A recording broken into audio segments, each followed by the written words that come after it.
Ya, puji Tuhan. Selamat hari Minggu, Bapak Ibu, saudara-saudara yang kasih Tuhan. Apa kabar hari ini? Saya berharap saudara tetap bahagia, tetap sukacita di tengah-tengah berbagai kesulitan, di tengah-tengah mungkin saudara masih kebingungan dengan kondisi-kondisi yang terjadi. Tapi saya ingin katakan kalau sampai hari ini kita masih ada, kita harus berani berkata ini karena Tuhan.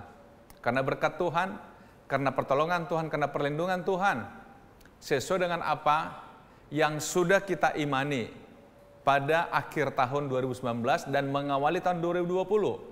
Bahwa 2020 tahun perlindungan Tuhan, tahun pertolongan Tuhan, tahun berkat Tuhan, God's favor. Oleh sebab itu saudara-saudara yang kasih Tuhan, saya sangat percaya kita punya potensi menjadi pemenang. Kita punya modal untuk jadi pemenang sebagai anak-anak Tuhan. Itulah sebabnya hari ini saudara, saya mengambil satu tema untuk perenungan kita pada hari Minggu yang istimewa ini, menang atas tantangan. Menang atas tantangan. Kalau dengar khotbah menang atas pencobaan, menang atas persoalan, sudah sering barangkali saudara dengar. Tetapi kenapa saya tertarik menggunakan tantangan hari ini? Tantangan itu sebenarnya sesuatu yang menarik. Dan tantangan itu biasanya menarik bagi orang yang punya keberanian, yang punya percaya diri. Sebab dia merasa tantangan ini kalau bisa aku lewati, maka aku akan promosi. Aku akan mencapai level berikutnya. Tantangan. Saudara-saudara, saya pernah katakan kepada kita, hidup ini penuh dengan resiko. Sebenarnya resiko itu adalah sebuah konsekuensi yang mungkin terjadi. Apapun profesi yang saudara pilih, profesi itu tentu mengandung resiko. Apapun itu. Kalau saudara barangkali seorang petani, resikonya gagal panen. Kalau saudara memilih sebagai seorang pedagang, resikonya rugi, dagangan gak laku. Kalau saudara mungkin memilih di bidang produksi, resikonya apa? Gagal produksi dan sebagainya. Kalau saudara barangkali memilih sebagai seorang marketing, resikonya apa? Nggak laku. Dan berbagai hal. Mungkin Anda bertanya, pendeta resikonya apa? Resikonya dimusuhi jemaat. Kalau dianggap yang disampaikan itu mengkritik jemaat. Jadi semua ada saudara. Saudara-saudara, oleh karena itu saudara, kita diuji sekarang. Kita disadarkan, apakah kita orang yang berani menghadapi tantangan? Saya ingin ajak kita untuk belajar dari satu peristiwa yang dicatat dalam Alkitab, yaitu Daniel pasal 6. Daniel pasal 6. Menarik bagi saya ketika belajar sebenarnya bagian ini, sehingga dari bagian inilah saya mengambil tema hari ini, menang atas tantangan. Saya melihat apa yang dia alami Daniel itu sebuah tantangan. Coba lihat dalam Daniel pasal yang ke-6 ayat 1 dan 2, saya mulai. Lalu berkenanlah Darius mengangkat 120 wakil-wakil raja atas kerajaannya. Mereka akan ditempatkan di seluruh kerajaan. Saudara-saudara, dalam terjemahan-terjemahan yang lain saya coba baca, ternyata ini 120 wakil-wakil raja atas kerajaannya. Itu sama dengan orang-orang yang akan memimpin di wilayah-wilayah tertentu. Sehingga dalam terjemahan itu mereka mengatakan 120 gubernur, pemimpin wilayah, gubernur. Jadi saudara melihat di sini Darius seorang raja, dia mengangkat 120 kepala wilayah atau gubernur. Nah, kemudian ayat 2 yang kemudian membawahi mereka, membawahi 120, diangkat pula 3 pejabat tinggi. Berarti menteri, kira-kira gitu ya. Menteri yang membawahi para gubernur. Nah, menarik lagi, dan Daniel adalah salah satu dari ketiga orang itu. Kepada mereka lah para wakil-wakil raja harus memberi pertanggungan jawab supaya raja jangan dirugikan. Jadi saudara lihat, di atas 120 ini raja menempatkan lagi ada 3 orang. Jadi yang 120 pemimpin wilayah ini, mereka tidak langsung memberikan laporan kepada raja, tapi kepada 3 pejabat tinggi ini. 3 pejabat tinggi ini. Nggak sampai di situ saudara, ini hierarki birokrasi yang dibuat oleh Raja Darius. Lihat ayat 3. Maka Daniel ini melebihi para pejabat tinggi dan para wakil raja itu. Artinya apa? Di antara 3 orang ini, salah satunya Daniel yang membawahi 120 pemimpin wilayah. Dan di antara 3 ini yang namanya Daniel, lihat, melebihi pejabat tinggi dan para wakil raja itu. Menonjol. Daniel cukup menonjol. Karena apa? Ia mempunyai roh yang luar biasa.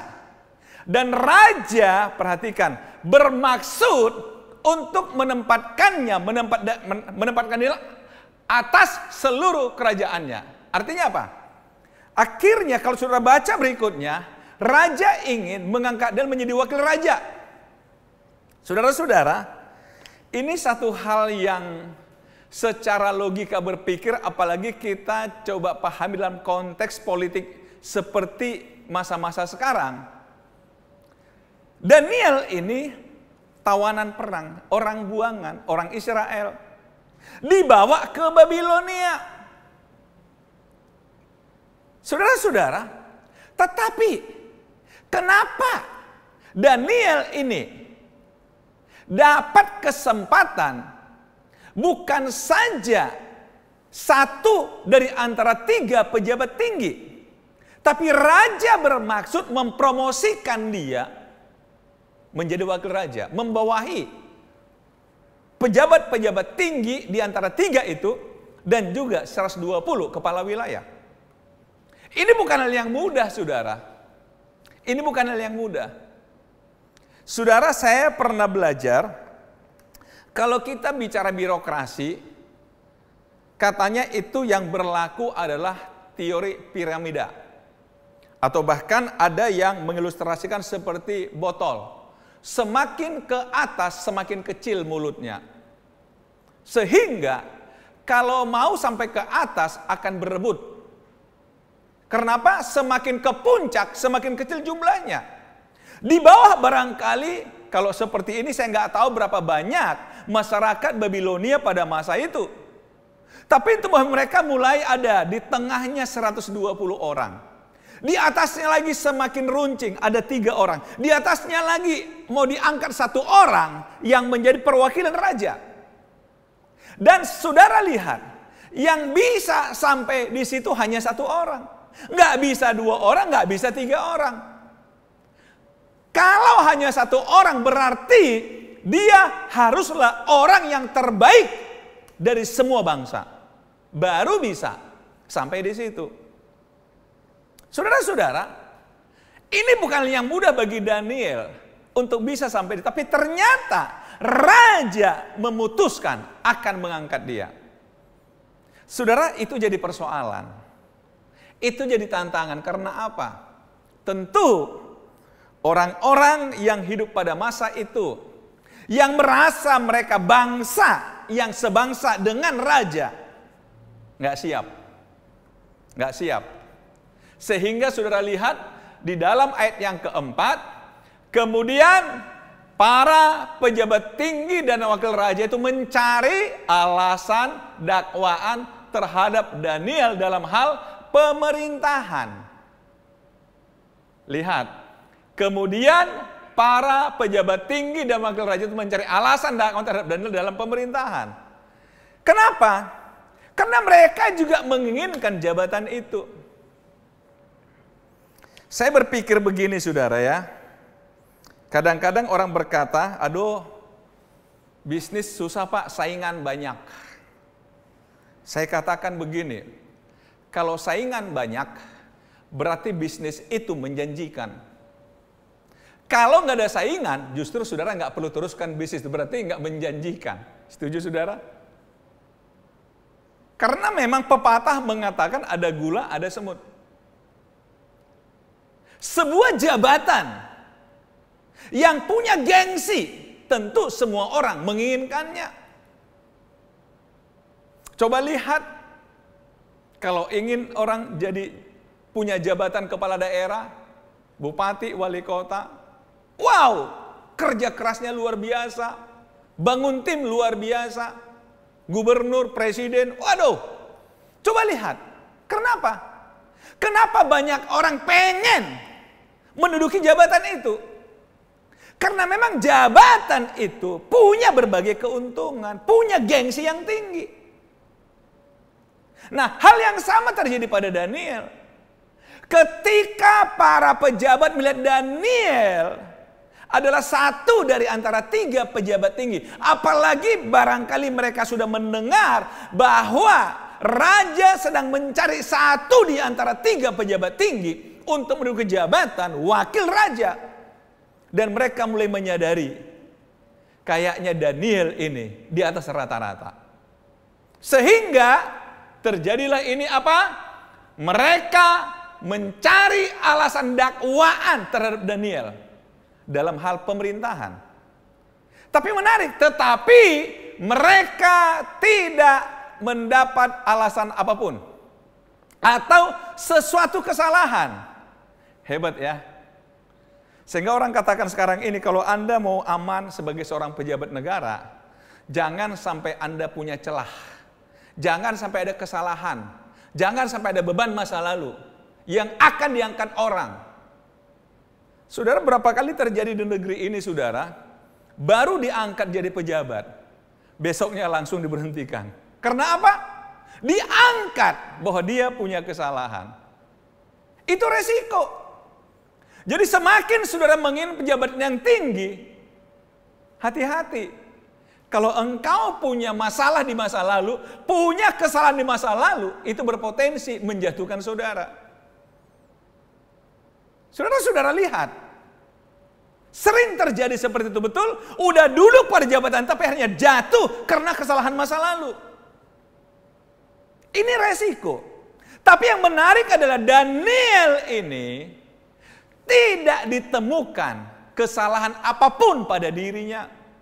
Baik dalam pemerintahan, artinya apa? Dalam jabatannya maupun dalam pribadi dia. Tidak ditemukan. Sebab ia setia dan tidak ada didapati sesuatu kelalaian atau sesuatu kesalahan padanya. Wow, sempurna sekali Daniel. Tidak ditemukan kelalaian atau kesalahan padanya. Saudara-saudara, apakah dia aman? Apakah dia aman dengan kondisi itu? Saya lompat ke ayat yang ke-7.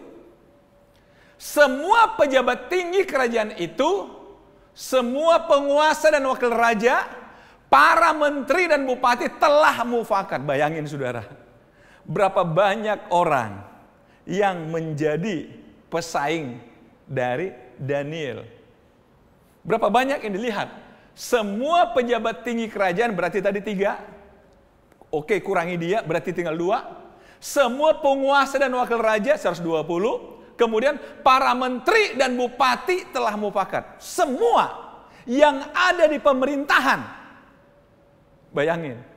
Semua. Wow. Saya nggak bisa bayangkan kalau saya pada posisi Daniel, saya minta mundur aja lah. Kayaknya berat sekali tantangan hidup ini. Kayaknya berat sekali. Saudara, saya sudah cukup lama terlibat berbagai organisasi, saudara.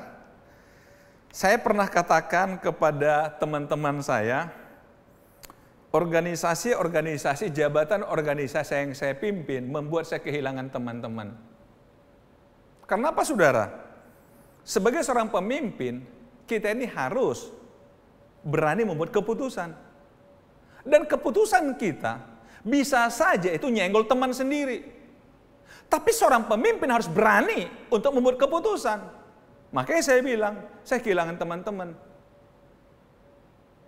Sehingga saudara, wah, kok jadi begini ya? Saudara mungkin pernah dengar ada istilah mengatakan begini, pemimpin itu sering kesepian. Dia kehilangan teman, dia gak punya teman. Seperti Daniel ini, siapa lagi temannya? Coba lihat. Dia di pemerintahan. Kalau semua wakil raja, pejabat tinggi, para menteri, bupati memusuhi dia, siapa lagi teman dia? Di pemerintahan, dalam dunia kerja dia. Inilah tantangan yang saya maksud dalam hidup Daniel. Jadi hidup itu penuh dengan tantangan. Semakin engkau berhasil, semakin besar tantangan yang kau hadapi. Semakin besar bisnis saudara, semakin besar tantangan yang kau hadapi di hidup ini. Semakin tinggi karir saudara, semakin hebat tantangan yang saudara hadapi. Orang mengatakan seumpama pohon, semakin tinggi pohon itu, maka semakin keras angin yang bertiup dia rasakan. Gimana saudara? Jadi kalau saudara tidak berani menghadapi tantangan, ya nggak usah berharap hebat. Kalau saudara mempunyai mental yang cengeng, nggak mungkin saudara sampai di atas. Jangan pernah berharap engkau menjadi orang besar kalau engkau tidak berani menghadapi tantangan. Tapi Daniel, meskipun sekian banyak tantangan dari orang-orang yang harus dihadapinya, tapi lihat, dia tetap eksis, naik, sampai promosi wakil menteri, wakil raja. Bukan hal yang mudah, saudara. Tantangan begitu berat.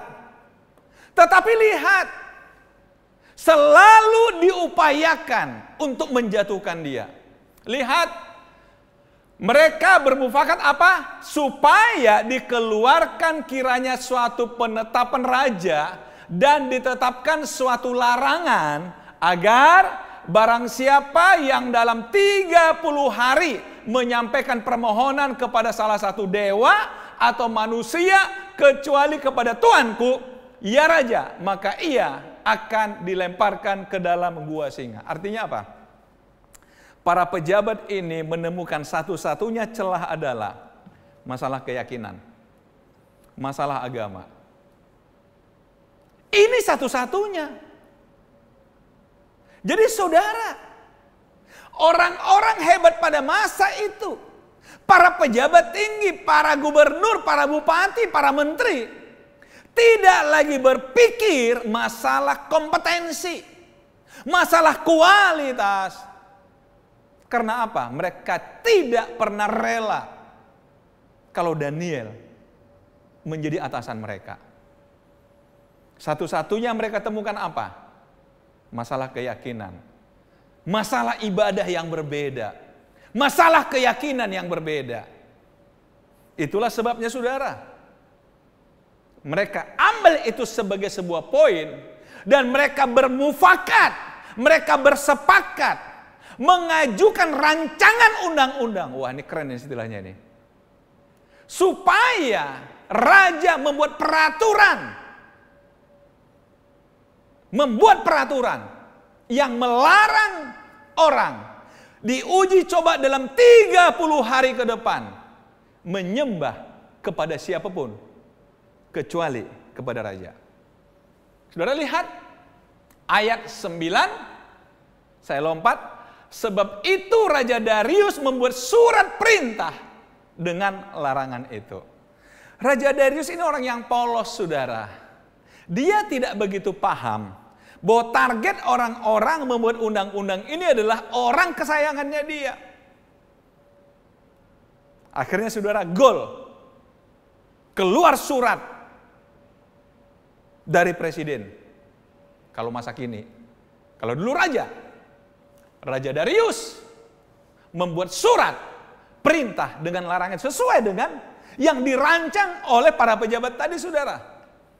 Nah, sekarang kita lihat tantangan Daniel ini sesudah raja memberi perintah, ini tantangan lebih nyata.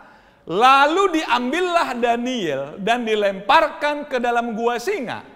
Berbicaralah raja kepada Daniel. Saudara lihat, raja ini ingin membela Daniel, tapi dia tidak punya kemampuan. Karena apa? Dia sudah buat perintah.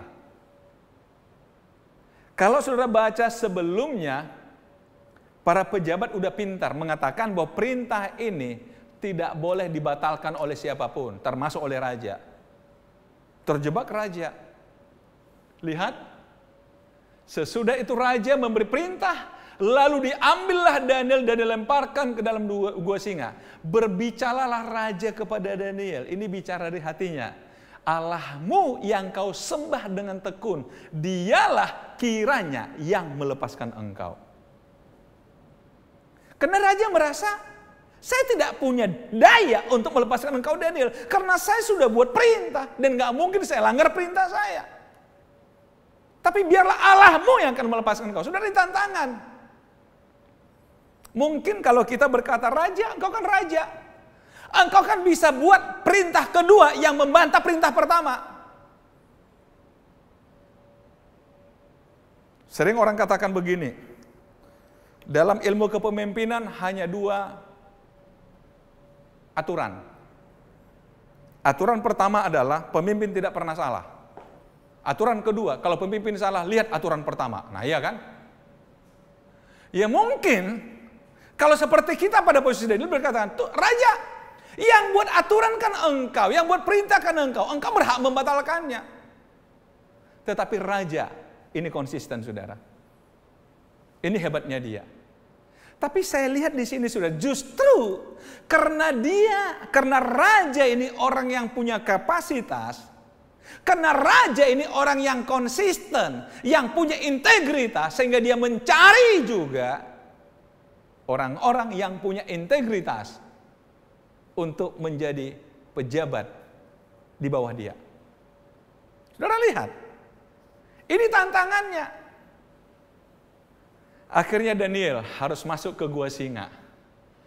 Apa yang dilakukan oleh Daniel? Apa yang menjadi keunggulan Daniel sehingga dia bisa lepas atau menang atas tantangan ini saudara? Yang pertama saya coba pelajari, ternyata Daniel memiliki excellent spirit. Saudara-saudara, kenapa saya pakai istilah excellent spirit? Nanti kita lihat ya.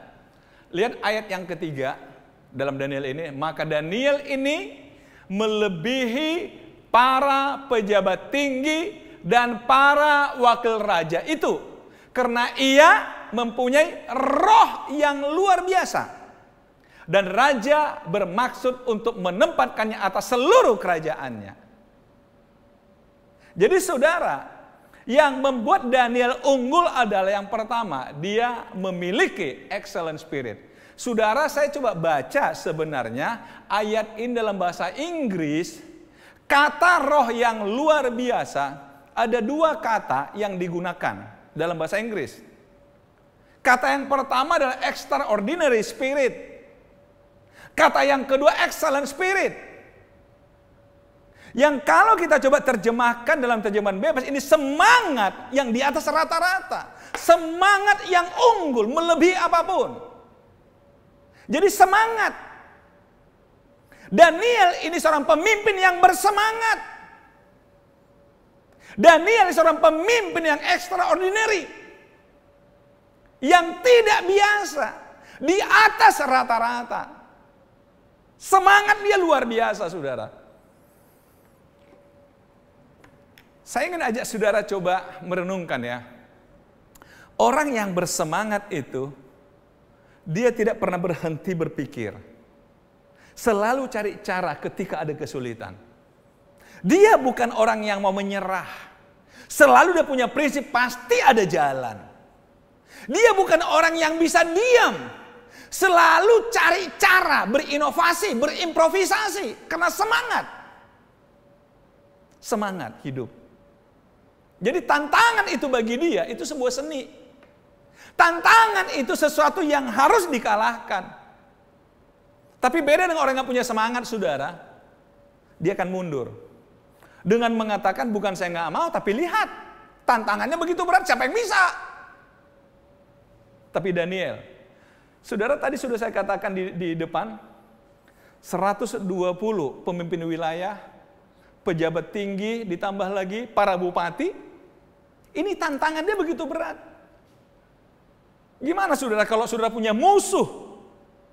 Katakanlah kalau saudara memiliki atau bekerja sebuah perusahaan.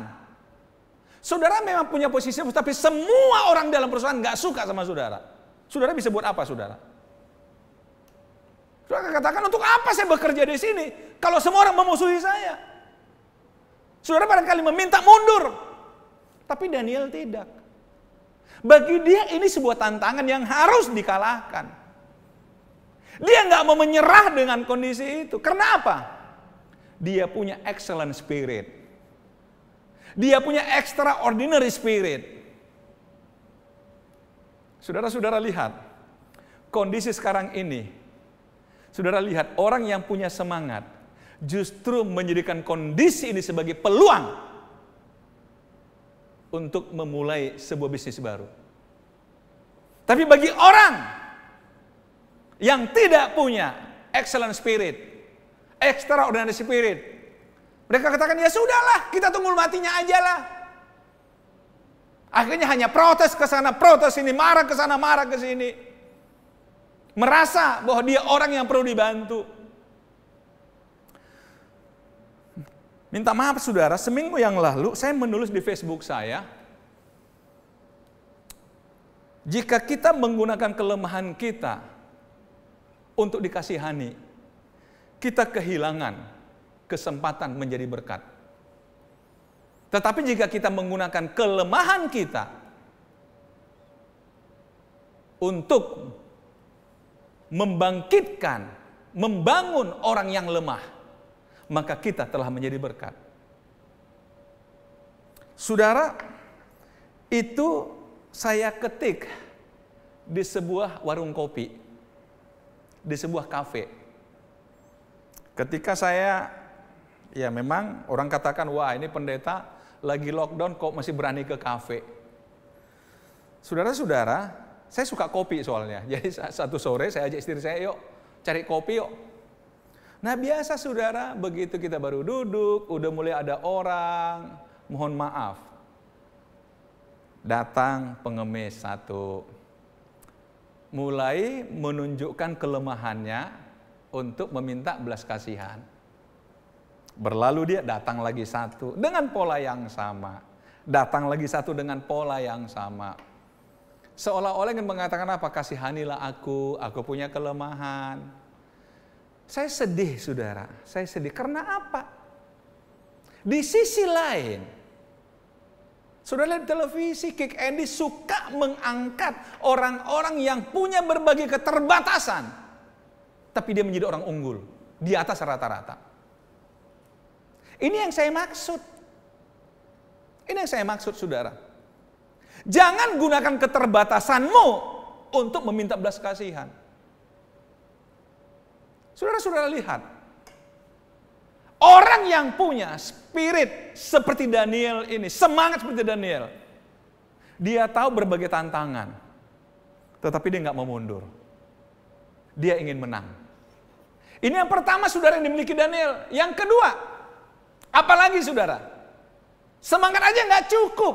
Dia adalah orang yang berdoa dan memuji Allah. Lihat ayat 10. Demi didengar Daniel bahwa surat perintah itu telah dibuat, pergilah ia ke rumahnya.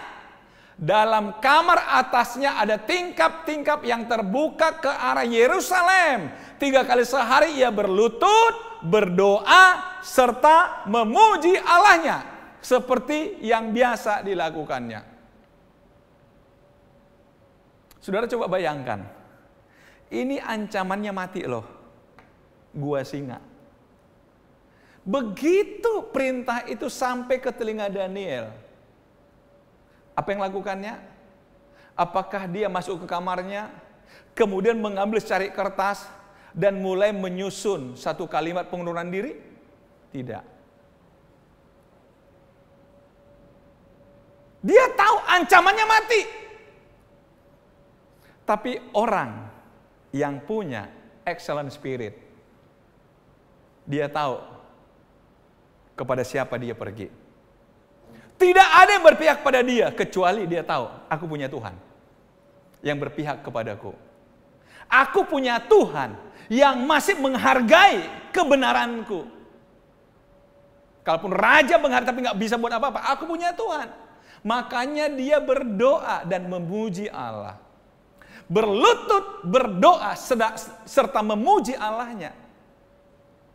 Saudara-saudara, ini hal yang kedua yang dimiliki oleh Daniel.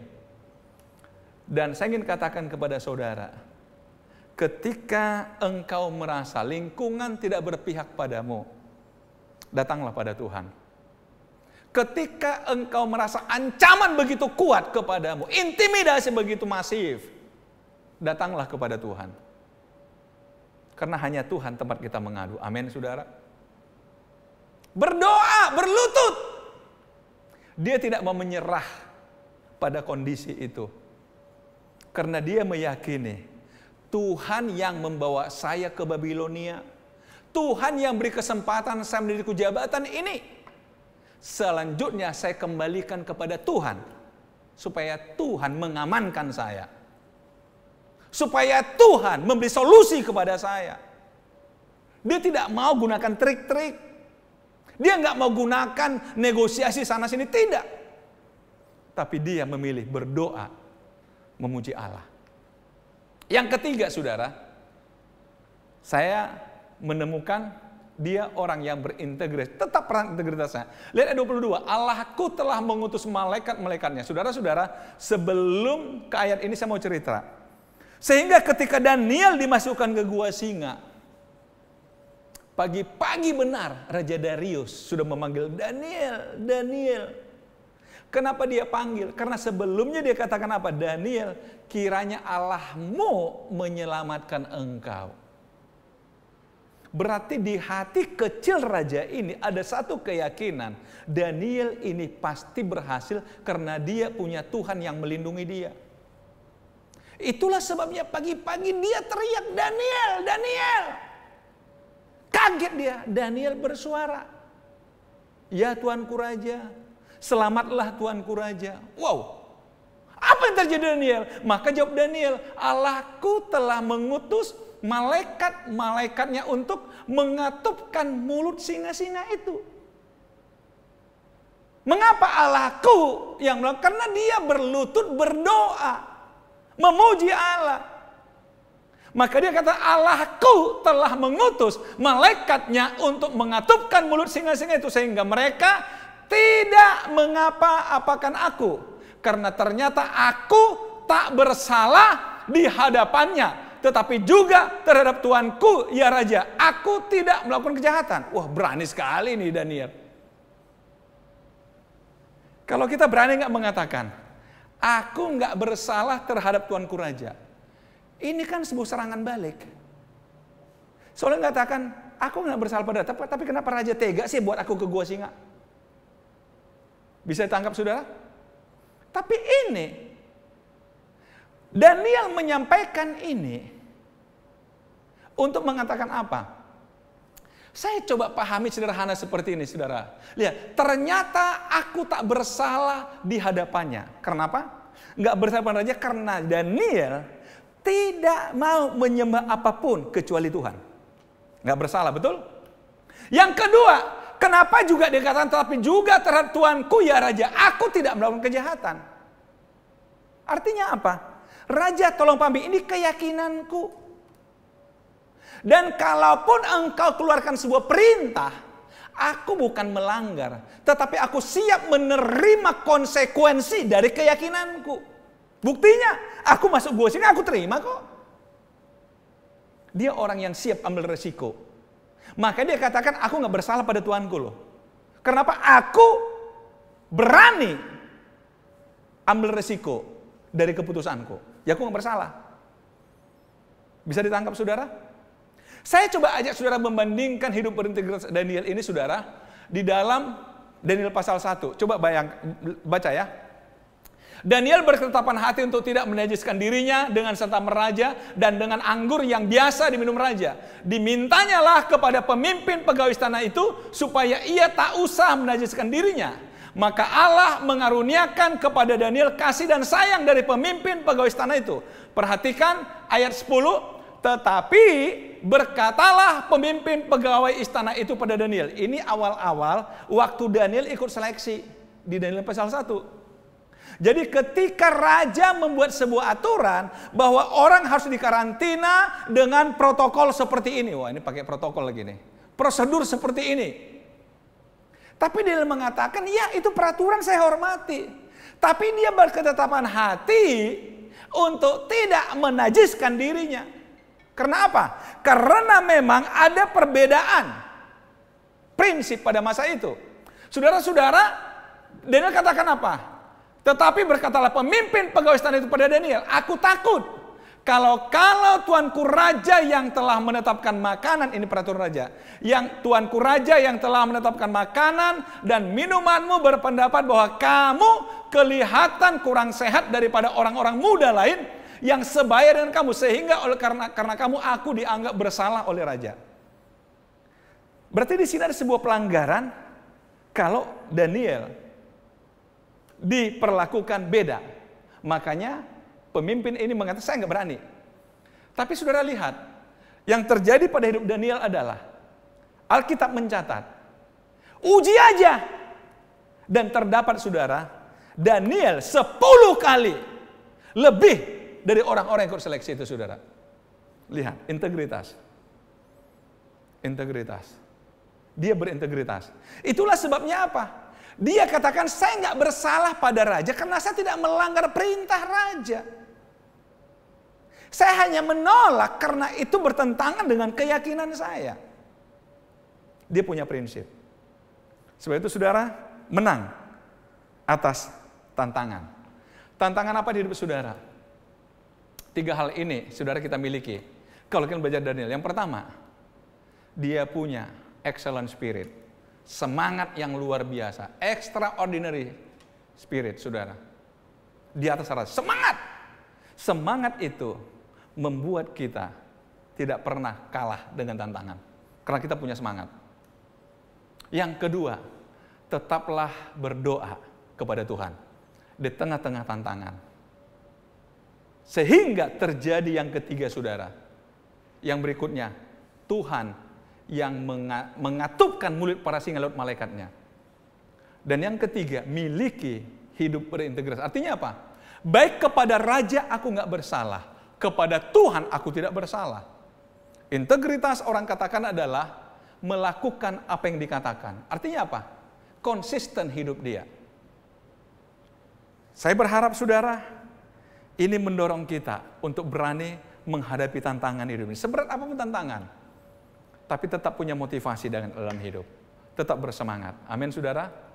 Engkau punya kompetensi, bersemangat. Apalagi engkau punya Tuhan yang akan menyelesaikannya bagimu. Haleluya. Tuhan kiranya menolong kita menang atas semua tantangan di hidup ini. Saudara-saudara, apa tantangan yang terberat engkau hadapi hari ini? Apakah tantangan itu sudah mematahkan semangatmu? Atau sebaliknya, semangatmu bisa mengalahkan tantangan itu? Pilihan ada pada saudara. Kalau engkau merasa tidak punya kemampuan, lihat ke atas, engkau punya Tuhan yang akan membuat engkau menang atas tantangan itu.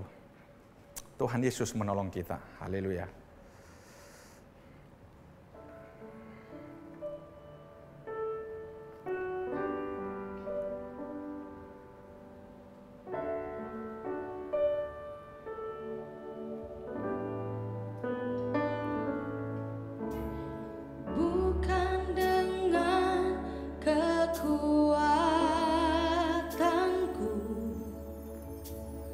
Ku dapat jalani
Saudaraku, engkau tidak akan tahu artinya menang kalau engkau tidak berani menghadapi tantangan dalam hidup ini.